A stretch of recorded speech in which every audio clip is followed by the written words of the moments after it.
Hey everyone, this is Brandon from the Anix. These are your questions you asked, so let's dive right in.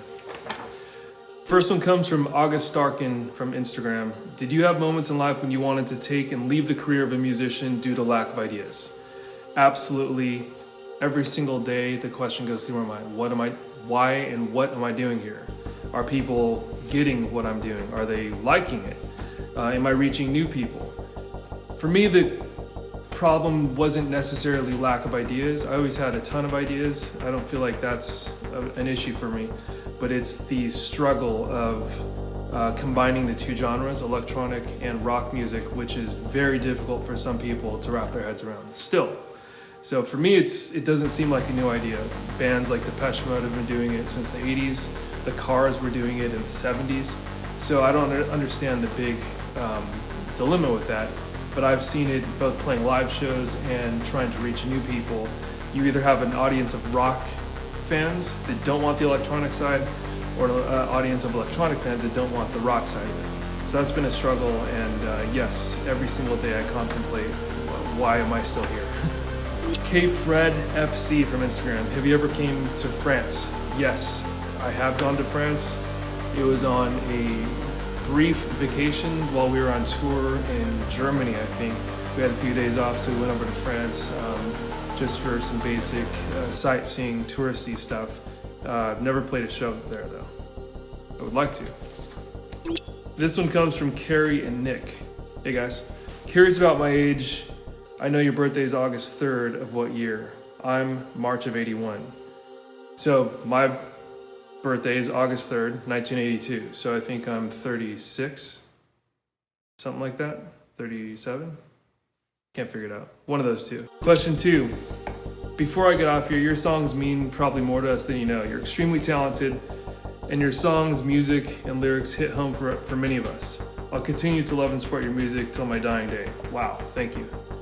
I hope you understand the fraction of the love you get from devoted fans like Nick and I. Good luck in all you do. That's you guys writing in questions, just interacting on social media. That is a huge reason of why I'm still here doing this. If I didn't have that positive interaction or just feedback from you guys that what I'm doing makes sense, definitely would have thrown in the towel a long time ago. So simple thing like a comment or whatever your way of interacting with my music is, goes a long way. So thank you very much. Yeah, thank you. We love the goth look, but anything you do is literally, oh my God, that's awesome. How many crazy looks do you get for your awesome attire in the summer? Summer is a massive struggle for me. I hate the summer. I'm not a fan of the hot weather, mainly because I can't wear any of my clothes. I don't wear shorts. I don't even really like just wearing a t-shirt. So in the summer, I basically try to just jump from air conditioning to air conditioning or car to indoors, whatever I can do to avoid just burning out in the sun. 99% of my clothes are all black or olive green, so they don't really work well in a hot environment. But yeah, not a lot I can do in summer, but I tend to wear the same type of thing over and over and over. I don't have a ton of clothes. I just have a very curated batch of what I love. So my goal is to have 2 jackets, 2 pants, and a bunch of t-shirts, and just have the absolute best of each one of those things. And that's kind of my mentality for everything moving forward. I don't want a bunch of cameras. I want the best camera. I don't want a bunch of guitars. I want the best guitar, and so on. So that's kind of the only thing that doesn't apply to actually is shoes. Obviously, I can't make that seem to work with my shoe thing. Is the song Glass about your family growing up? I noticed the pics in the video. Love the song and video. My kids too come from a broken home. Just wondering if that's what it meant, since I know you have a brother and sister, and the pics depict that in the video. Yes, my parents are divorced also. That happened around the time that I made this album called Demolition City. Most of my songs, I write them in a way that they can be understood multiple ways, whether it's like a family turmoil, relationship, breakups and all that, or just struggling to fit into the world or fit into your job or your career. So Glass in particular was about my hatred and struggle for the music business and trying to break in and just failing time and time again. But that same struggle story can work for a number of things. So that's why I usually don't talk about the meanings of the songs, is because they mean something to one person and something totally different to another. But that's the whole point, is that they're adaptable so you can identify with whatever situation you're in. Nick Siren from Instagram. Would you like to live in a Blade Runner world? If so, what would you do there? Yeah, duh, of course. What I would do there, in Blade Runner, everyone's always wearing jackets, so it looks like it's always cold and kind of damp. So for that reason alone, I'd want to go there so I can just wear jackets all the time and not have to deal with the sun or heat. Very easy. Morgan Phillips from Instagram. Nobody asked what music you listen to. What 5 bands are on regular rotation, and what's the latest thing you've been listening to? Right now, completely obsessed with this band called Trust that my friend Matt turned me on to. They're this like electronic, kind of dancey, combining like elements of techno and house, like in the drums, with vocals. I think when Matt showed me that, I listened to the album 30 times in a day.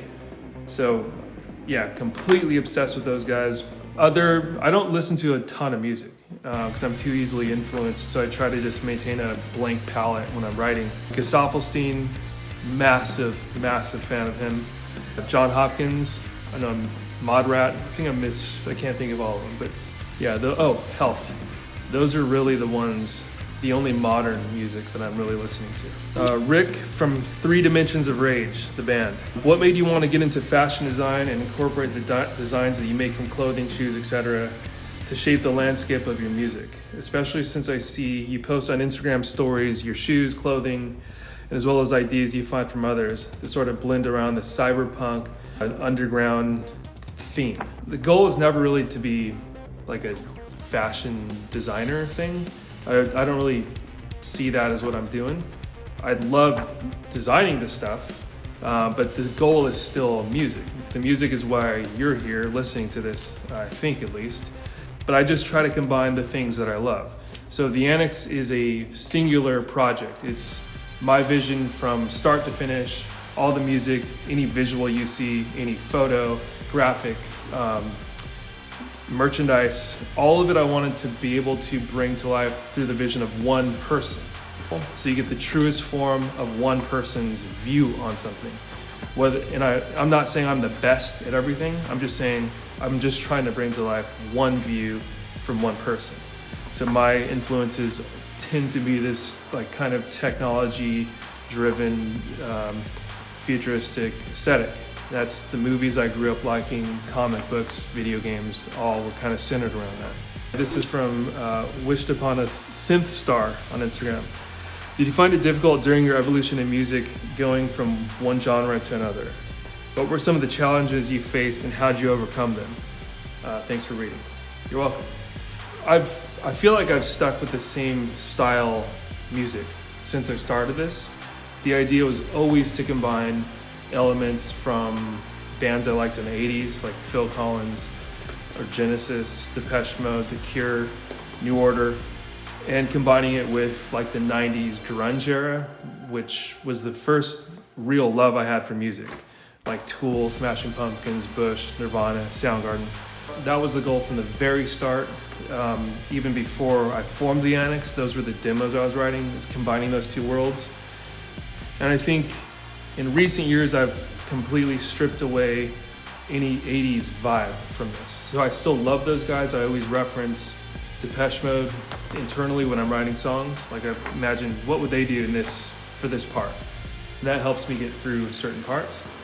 But I don't think there's really an 80s sound to anything. It's just about combining electronic instruments that I like and the grunge alternative scene from the 90s. The challenge obviously is there's a limited audience for that. So even though like massive bands like Muse and 30 Seconds to Mars have exploded, I obviously am nowhere near that. So that's a bizarre world, like landscape that I'm playing in there. So my competitors are these huge bands, and then you have me, which is minuscule and non-existent.